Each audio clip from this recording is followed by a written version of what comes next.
मान लें तो यहाँ पर त्रिकोणमिति यानी तीन भुजाओं से आकृति ये होती क्या है, त्रिभुज होगी बेसिकली। तो त्रिभुज एक हम यहाँ पर जो त्रिभुज यूज़ करने वाले हैं, तो यहाँ पर हम सबसे पहले जो त्रिभुज यूज़ करेंगे वो करेंगे हम समकोण त्रिभुज। समकोण त्रिभुज का यूज़ करेंगे। तो समकोण त्रिभुज होता क्या है कि समकोण त्रिभुज किसी एक भुजा पर 90 डिग्री एंगल बनाता है। क्या कहलाएगा, समकोण त्रिभुज।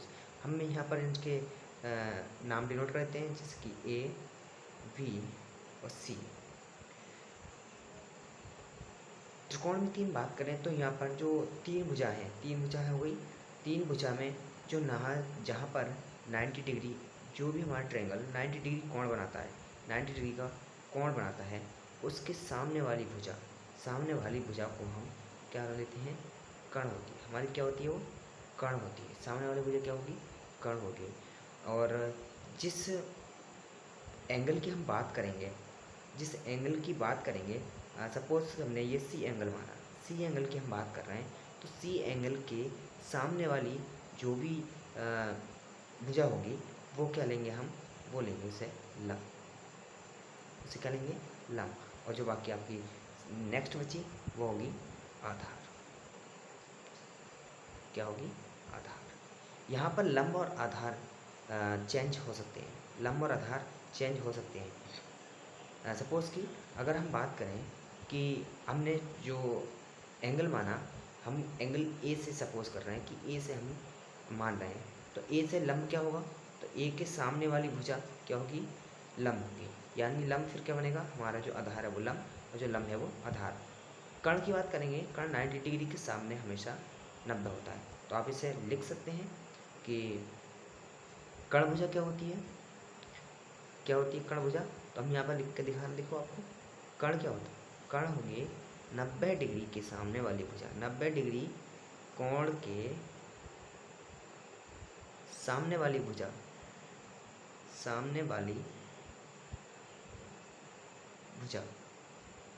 वाली भुजा क्या कहलाएगी, कर्ण कहलाएगी। और अगर हम लंब की बात करें तो लंब क्या होगी, लंब जो होगी वो किसी एंगल के सामने, किसी कोण के सामने की भुजा, कोण के सामने की भुजा, जिससे हम क्या करेंगे, जिसे हम सामने की भुजा। अगर हम सपोज करें एंगल ए की बात करेंगे, तो एंगल ए से हमारा क्या होगा, एंगल ए के सामने आधार, आधार को हम क्या मानेंगे फिर वहाँ पर, अब आधार जो होगा हमारा वो लंब होगा। ठीक है, तो यहाँ पर लंब और आधार एक दूसरे में क्या होते हैं, चेंज हो सकते हैं। अब बात करें कि यहाँ पर त्रिकोणमिति का अनुपात, त्रिकोणमिति अनुपात क्या होता है। त्रिकोणमिति अनुपात की बात करेंगे तो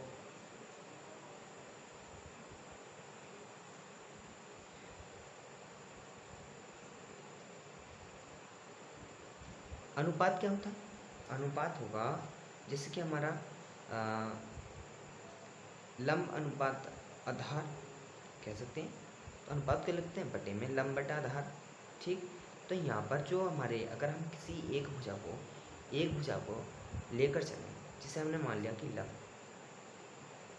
लंब के अनुपात में अगर हम लेकर चल रहे हैं, तो लंब के अनुपात में कौन कौन सी भुजा ले सकते हैं, लंब के अनुपात में कौन कौन सी भुजा ले सकते हैं, लंब के अनुपात में हम कौन कौन सी भुजा ले सकते हैं, तो ले सकते हैं हम कर्ण अनुपात आधार, कर्ण अनुपात आधार। और लंब के ही अनुपात में हम किसे ले सकते हैं, लंब के ही अनुपात में हम क्या ले सकते हैं, आधार अनुपात कर्ण, क्या ले सकते हैं, आधार अनुपात कर्ण। ठीक है, यहाँ लंब की बात हो गई, 3 रेशियो है हमारे पास, 3 ही रेशियो है, लंब कर्ण आधार। जब हमने लंब की बात करी तो कर्ण अनुपात आधार। अगर हमने बात करी यहाँ पर लंब की तो आधार अनुपात कर्ण। ठीक, अगर हम बात करें कि हमारे नेक्स्ट भुजा ले, हम क्या, हम ले रहे हैं कर्ण, क्या लेंगे, कर्ण। तो कर्ण के अनुपात में रेशियो क्या बनेगा, कर्ण के लिए रेशियो क्या बनेगा, कर्ण के हम रेशियो बना सकते हैं लंब रेशियो आधार, और कर्ण के अनुपात में हम एक और बना सकते हैं आधार रेशियो क्या होगा, लम। अच्छा, उसके बाद हम क्या बना सकते हैं, एक हमारा रह गया आधार। आधार के लिए हम क्या क्या बना सकते हैं, तो आधार के लिए हमारा होगा, क्या लेंगे हम, कर्ण, कर्ण रेशियो लम। और आधार के लिए, आधार के लिए हम एक और ले सकते हैं, क्या, लम रेशियो कर्ण। अब इतना लंबा हमें पढ़ने की जरूरत नहीं है, लम बराबर कर्ण रेशियो आधार, या लम बराबर कर्ण बटा आधार।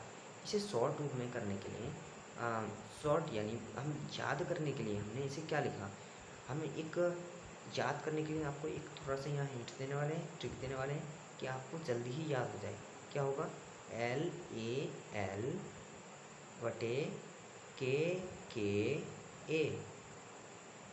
ठीक है, जो यहाँ से हम अगर देखते हैं ऊपर से, तो ऊपर से पहला क्या है रेशियो, लम और कर्ण का रेशियो है, लम और कर्ण का रेशियो। तो लम और कर्ण का रेशियो क्या बनेगा यहाँ से, लम और कर्ण का रेशियो, मैं आपको लिख के बता रहा हूँ, यहाँ लम और कर्ण का रेशियो क्या बनेगा, लम और कर्ण का रेशियो। तो लम और कर्ण का रेशियो क्या बनेगा, किसकी वैल्यू बनेगी यहाँ पर, ये पहली जो वैल्यू होती है वो होती है साइन की, साइन ए, या हम साइन थीटा ले सकते हैं। दूसरी होती है वो कॉस के लिए होती है, आधार बट्टे कर्ण। तीसरा होता है यहाँ टेन के लिए, किसके लिए, टेन के लिए। हम इसी चीज़ को हम क्या करेंगे, सीरीज बाय रख देंगे तो हो जाएगा। ये जो होगा नीचे से हम ऊपर को और पढ़ेंगे, तो आधार बट्टे लम, यानी ये हमारे बनेगा किसके लिए, कॉट के लिए। किसके लिए बनेगा, कॉट के लिए, किसके, कॉट के लिए। अच्छा, कर्ण बटे आधार, तो कर्ण बटे आधार किसके लिए, सेक के लिए।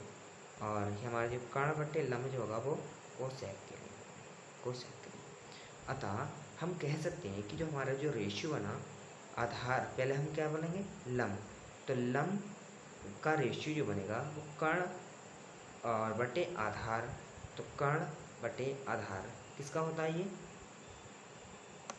सेक की वैल्यू होती है। ठीक है, दूसरा अगर हम लम के बारे में पढ़ें तो आधार अनुपात कर्ण, यानी आधार बटे कर्ण, तो आधार बटे कर्ण किसका होता है, सेक का उल्टा होता है, फिर किसका होता है, कॉस का होता है। किसका होता है, कॉस का। थीटा लेकर चल रहे हैं हम यहाँ, एंगल मान लें थीटा है। उसके बाद क्या होगा, कर्ण की वैल्यू अगर हम निकालें तो लम बटे आधार, और लम बटे आधार किसका होता है, लम बटे आधार किसकी वैल्यू होगी, टेन की वैल्यू। तो हम इसे टेन थीटा भी मान सकते हैं, यानी कर्ण का मान क्या होगा, टेन थीटा होगा। उसी के अनुरूप हम देखेंगे कर्ण की वैल्यू पूछती है आधार अनुपात लम, आधार रेशियो लम, तो आधार रेशियो लम, आधार रेशियो लम किसका उल्टा होता है, कॉट का अपोजिट होता है। तो कॉट ही टेन का अपोजिट होता है।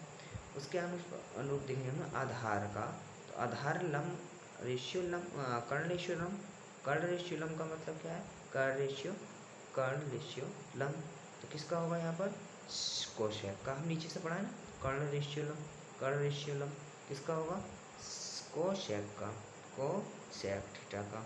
उसके बाद लम रेशियो कर्ण, लम रेशियो कर्ण, तो लम रेशियो कर्ण किसका होगा, साइन का, साइन थीटा का। ठीक, इतना समझ में आया। अब इसके बाद क्या होगा, जो हम वैल्यू हैं इन्हें सीरियल वाइज रखेंगे, तो सीरियल वाइज हमें याद करना होता है ना, तो सीरियल वाइज रखने के लिए हम क्या करेंगे कि यहाँ पर हमने सबसे पहले वैल्यू रखी साइन की, साइन थीटा की। उसके बाद कॉस थीटा की वैल्यू, साइन थीटा के बाद कॉस थीटा, और फिर उसके बाद हम बात करेंगे साइन थीटा कॉस थीटा, उसके बाद टेन थीटा। क्या गया, टेन थीटा। ठीक है, क्या लिया हमने, टेन थीटा। टेन के बाद यहाँ पर हम बात करेंगे साइन कोस टेन, इसके बाद हम लेंगे कॉट थीटा, कॉट के बाद सेक थीटा, और सेक के बाद कोसेक थीटा। ठीक है, बस आपको इतना याद करना है, sign theta cos theta, series wise. अगर आपने सीरीज मिस्टेक कर दी तो थोड़ा दिक्कत हो सकता है आपको याद करने की वैल्यू। तो sine theta cos theta, tan theta, cot theta, sec theta, cosec theta.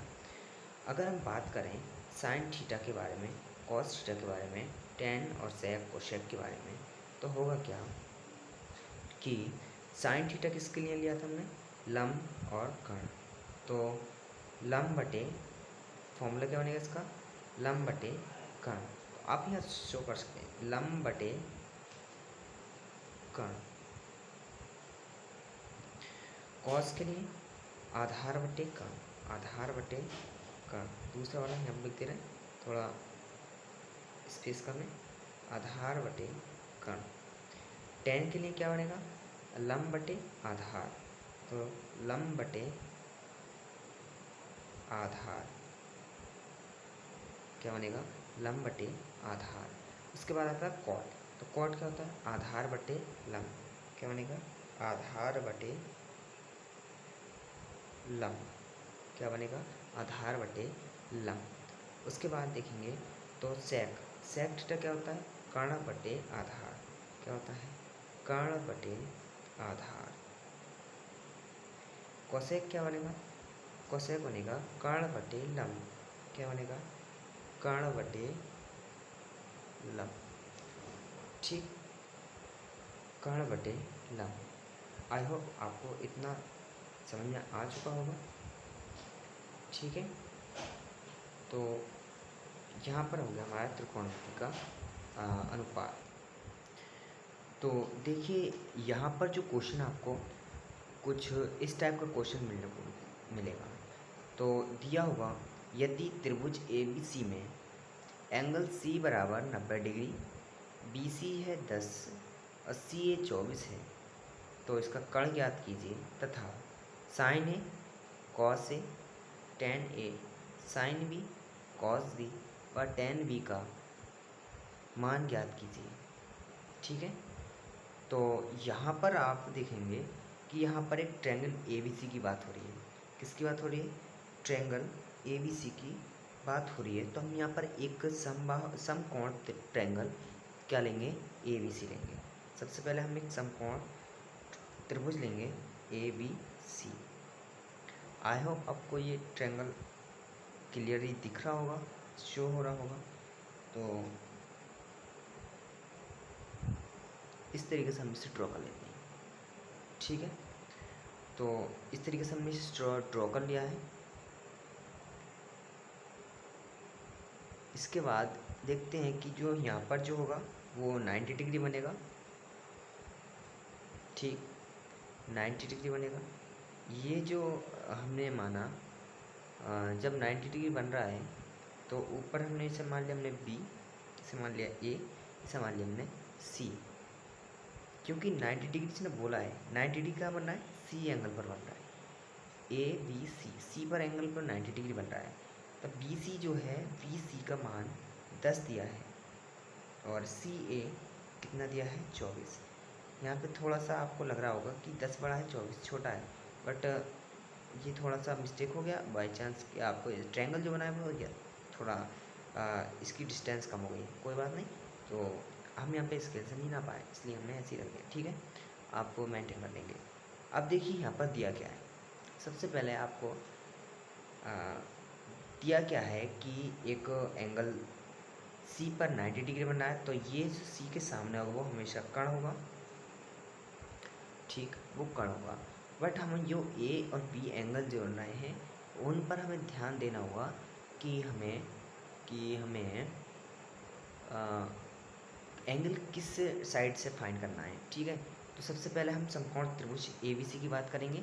तो ABC में हम यहाँ पर लगाएंगे पाइथागोरस प्रमेय।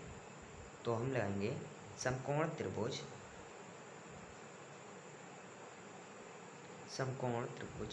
यहाँ पर लिख लेते हैं हल।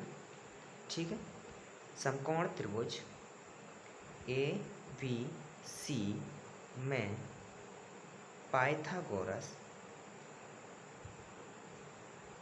प्रमेय से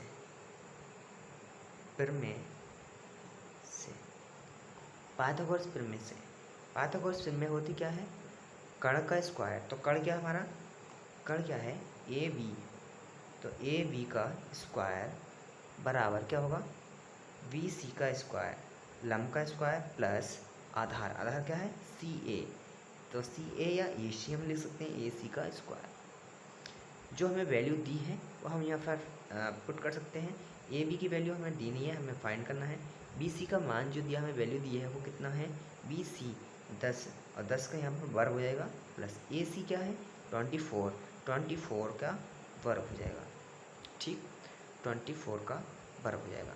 आगे चलते हैं, आगे हम देखेंगे यहाँ पर जो हमारा ए बी का स्क्वायर जो बनेगा, ए बी का स्क्वायर जो बनेगा, 10 का वर्ग करा था हमने, 10 का वर्ग होता है 100, 100 प्लस 24 का जो वर्ग होता है वो होता है 576। कितना होता है 576। जब आप 10th क्लास में हैं तो आपको ध्यान रखना होगा कि आपको कम से कम 50 तक यहाँ पर वर्ग आपको मेंटली पूरी तरीके से हम यहाँ पर याद होने चाहिए। ठीक है, तो हमें जो जब इन्हें हम प्लस का चिन्ह है दोनों को ऐड करना पड़ेगा। तो ऐड करने पर कितना बनेगा 100, 576 प्लस ऐड करेंगे तो ये बनेगा 676। कितना बनेगा 676। अतः ए बी का स्क्वायर कितना मिला हमें 676 के बराबर मिल गया।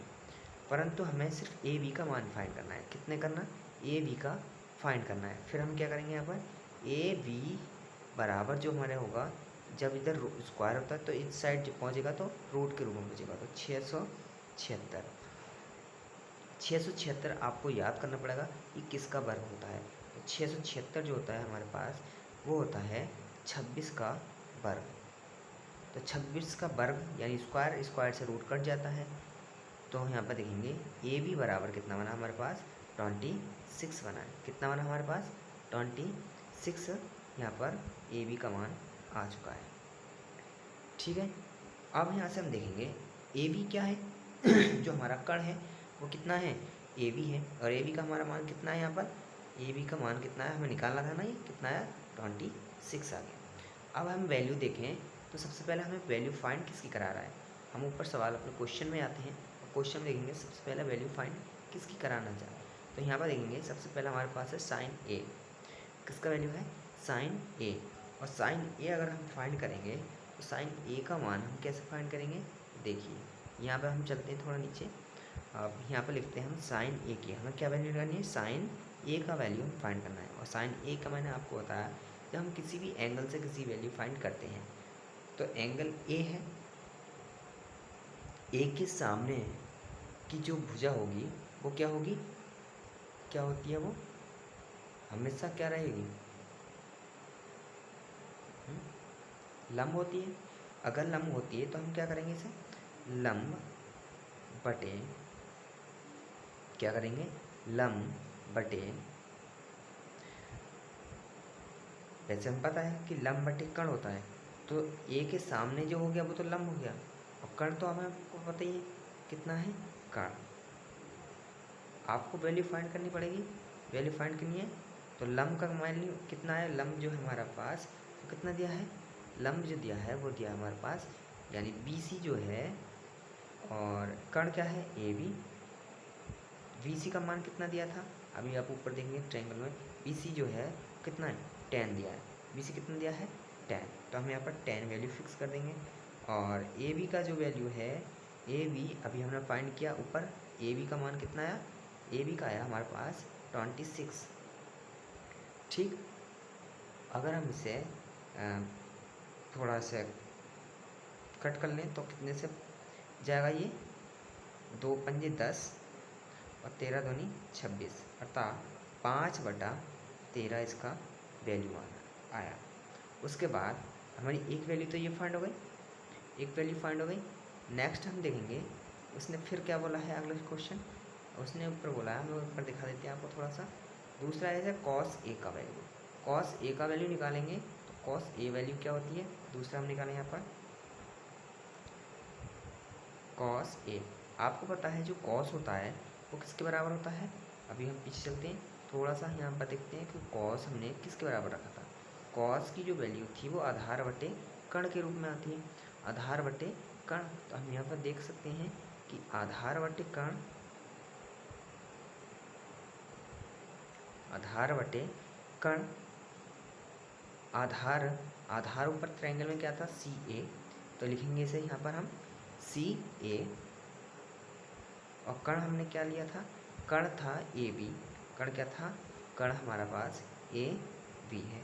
सी ए की वैल्यू ट्रायंगल में हम देखेंगे तो 24 और ए बी की वैल्यू जो है वो 26 आया। कितना आया? 26।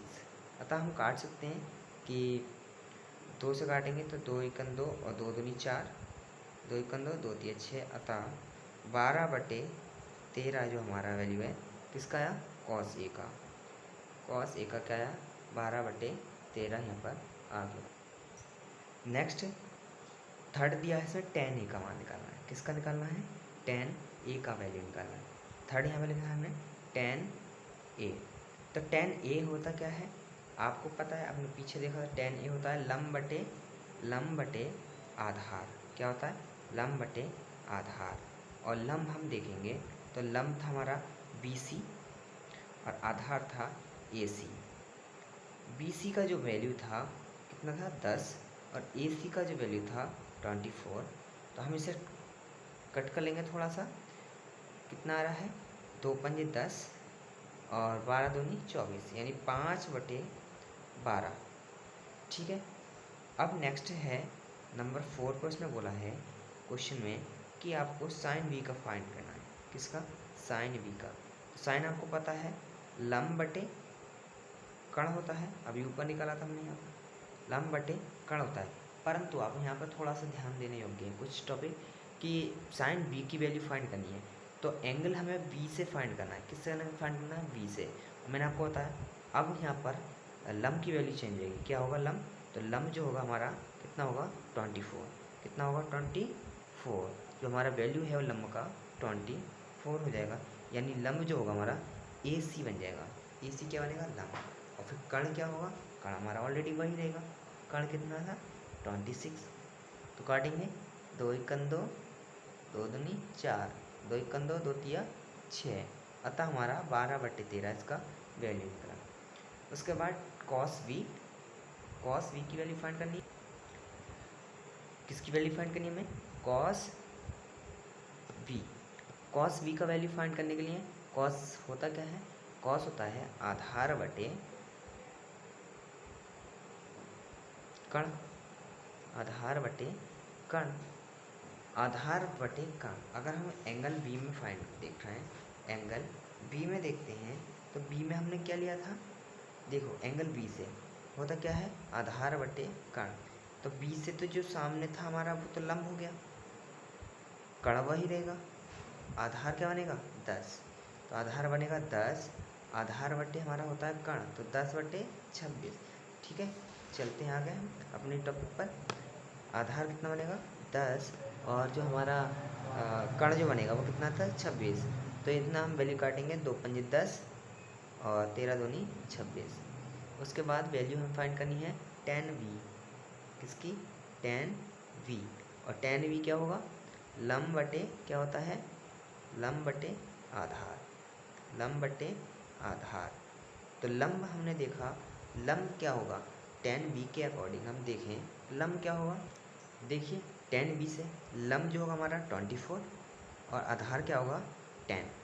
तो 24/10 हो जाएगा। कितना होगा लंब? 24/10। तो हमारा यहाँ से 2 से कर लेंगे। कितना? 12 दूनी 24 और 2 पंजे 10। अतः हमारी सभी वैल्यू यहाँ पर हम फाइंड हो चुके हैं।